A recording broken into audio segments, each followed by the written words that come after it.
বিসমিল্লাহির রহমানির রহিম। আসসালামু আলাইকুম ওয়া রাহমাতুল্লাহি ওয়া বারাকাতুহু। আশা করি সবাই ভালো আছেন। আলহামদুলিল্লাহ আমরাও আপনাদের দোয়ায় ভালো আছি। আপনারা দেখতেই পাচ্ছেন, আপনারা অবশ্য অবগত আছেন যে আমাদের এই অনুষ্ঠানটার বিষয়ে। আসলে আমরা আজকে এই পাকশাক পর্ব শেষ হলেই আমাদের যে খাবার পর্বটা আছে সেটা চালু করে দেব।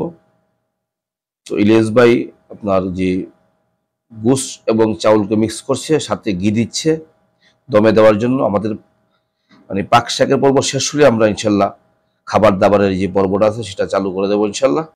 আমাদের কিছু অতিথিও আছে যারা বাহির থেকে আসবে। এই যে আমাদের খাবারের পর্ব কিন্তু চালু হয়ে গেছে।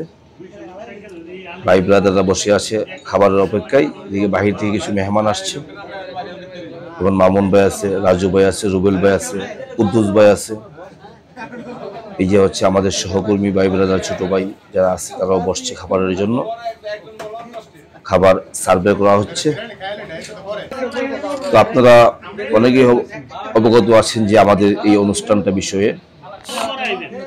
আমাদের আজকে যে অনুষ্ঠানটা সেটা হচ্ছে, এদিকে আমরা দেখতে পাচ্ছি রুবেল ভাই এবং আলামিন ভাইকে দেখেছি আগে।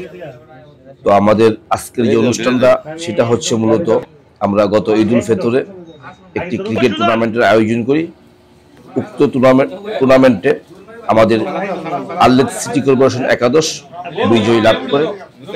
সেই বিজয় থেকে অর্জিত যেই প্রাইজ মানি ছিল, মানে পুরস্কার হিসাবে যে অর্থটা ছিল, সেই অর্থটা আমরা নিজেরা এককভাবে না নিয়ে আমরা আমাদের ক্যাম্পের এবং যে সমস্ত আমাদের অতিথি ছিল বা আমাদের এনটি পক্ষের যেসব প্লেয়ার ছিল তাদেরকেও আমরা ইনভাইট করেছি আজকের অনুষ্ঠানে। ওনারাও আসছে।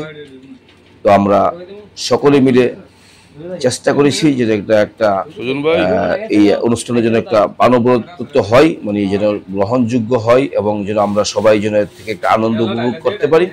যেহেতু আমরা প্রবাসে থাকি, প্রবাসে আসলে আমাদের কর্মজীবনে ব্যস্ত থাকতে হয়, মানে একটা আনন্দ উল্লাস করাটা আমাদের জন্য একটু কষ্টসাধ্য।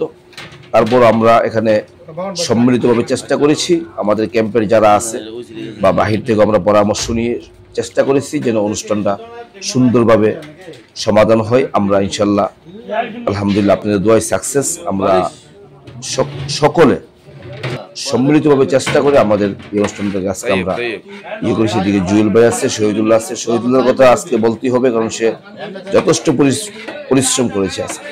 তাকে অসংখ্য ধন্যবাদ শহীদুল্লাহকে। সে আজকে যথেষ্ট পরিশ্রম করেছে এবং অসংখ্য ধন্যবাদ জানাচ্ছি আমাদের অতিথিদেরকে যারা আমাদের